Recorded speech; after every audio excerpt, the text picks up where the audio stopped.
like a Hollywood premiere. I'm the producer of the picture. The producer? In fact, it was a Hollywood premiere. And what position do you play in the film? I play Charity. How you doing? It was a star-studded opening for the world of porn. Veteran porn star John Holmes capturing the moment for eternity. Oh, my goodness. You people are the ones that are encouraging this stuff. The porn business is booming, even though the number of adult-only theaters has decreased nationwide by more than half.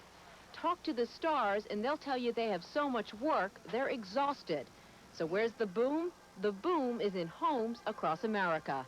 I think that people actually learn from watching videos. It's a tool, exactly. It helps you to learn about what turns people on. Well, it's really not an entertainment form. It's really a form of voyeurism. It's a sex aid. So I think that more and more people who used to go to theaters now own video cassette recorders. And they can buy or rent adult videos not just at X-rated shops, but at their friendly neighborhood video stores, which report that something like 15% of their sales are X-rated. A recent poll showed that nearly 40% of VCR owners bought or rented an adult video within the last year. People that I usually come across to best are your couples, people that want to see nice people doing what I'm doing, not the girls that you see on the street. Where can this business go 5 years, 10 years from now? It's all going into the home, as far as I see it. I would give it 10 years, and we'll see every home in the country having a video cassette recorder. And they'd like to think that most of them will be playing porn. That obviously is a notion that upsets a lot of people. In our spotlight this morning, the question of whether we should be allowed to restrict home pornography.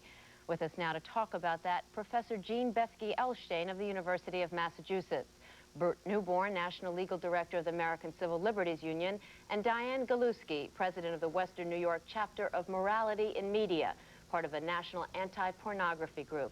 Good morning and welcome to all of you. Let me begin with you, Mrs. Galuski. The publisher of a well-known pornographic magazine recently said in an interview that he didn't know what pornography was. What is it to you? Well, I think that any person, unless they're dead, knows what pornography is. I mean, the Supreme Court Justice said that. Show it to me and I'll tell you what it is. And what it is, it's a tool for diminishing our civilization and our culture as we know it today. It's harmful to children of all ages, just like a bullet will kill a child of 6, 17, or 70, so pornography will hurt anybody. You know, we as parents don't stop loving our children any less when they turn 17, so the word adult, and at that time when they can start seeing this type of fare, doesn't hold water with people anymore. You have been very active in trying to get the Playboy channel out of your community.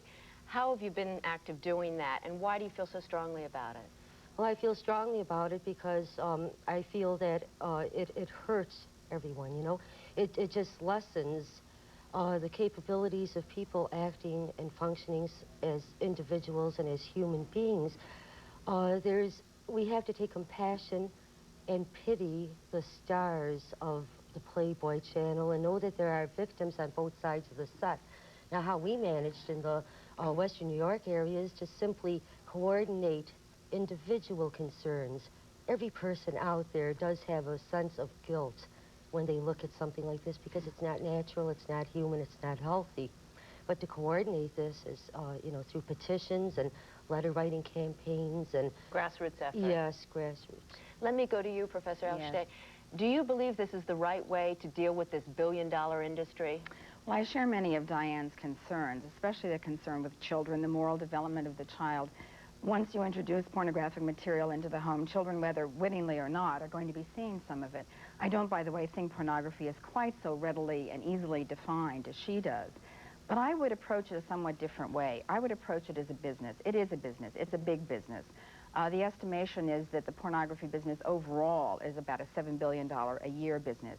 We heard in the tape that preceded this conversation that something like 40% of video cassette rentals involve adult material, and something like 15%, 20% of the sales of films involve X-rated films. I think what we should do is to say to people who want to engage in this kind of business, look, you've got to make a decision about what kind of business you want to be. Do you want to be on Main Street, selling to the 4/5 of the population? Do you want to cater to the adult market? If so, we're going to zone you. We're going to put you on the outskirts of town. We're going to say, we're not going to legitimate this. Put it on Main Street so someone can buy a quart of milk and get a